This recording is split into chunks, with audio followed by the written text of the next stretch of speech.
Hello साथीहरू, हजुरहरू सन्चै हुनुहुन्छ? हेर्नु है त, आज चाहिँ मैले मासुको रेसिपी लिएर आएको छु। हेर्नु सक्नुहुनेछ, यो चाहिँ 1 केजी मासु मैले फ्राई गरेर राखिसकेको छु। यसको लागि चाहिँ मरमसला सबै रेडी गरेको छु। हेर्नु सक्नुहुनेछ, मसला पनि हल्का रातो हुने गरी भुटेर अनि त्यसको बादमा लसुन र अदुवा मजाले काटेर राखेको थिएँ। त्यसलाई चाहिँ एक जग्गा राखेर त्यसको बादमा मसलाहरू मजाले पिस्नुपर्छ मिक्सरमा लगाएर।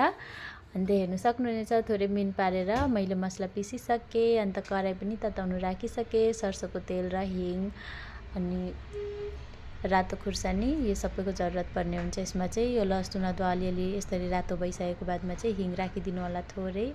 त्यसको बादमा मसला माथिदेखि यसरी हालेर अन्त मजाले मिक्स गर्नु होला। मिक्स गरिसकेको बादमा यो जति पनि मासु फ्राई गरेर राखेको थिएँ त्यो माथिबाट मजाले हालिदिनु होला। त्यसको बादमा मजाले मिक्स गरिरहेको छु। हेर्नु सक्नुहुनेछ, मजाले मिक्स गरिसकेको बादमा चाहिँ यसलाई नुन अन्त रेड चिल्ली हल्दी लगाएर यसरी पहिला नै लाउनुपर्छ। त्यो चाहिँ म भन्नु ढिलो भएछु कि मजाले मिक्स गरेर चाहिँ यसलाई सेलाउनु राख्नुपर्छ हो। अन्त मजाले सेलिसकेको बादमा मात्रै बयममा हाल्नु होला।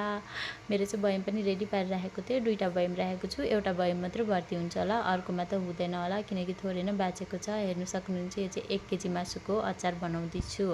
एउटा सानो बर्के बयम चाहिँ भर्ती भइसक्यो, अब यसमा लाउँदैछु। यो चाहिँ पुरै भरि हुँदैन होला।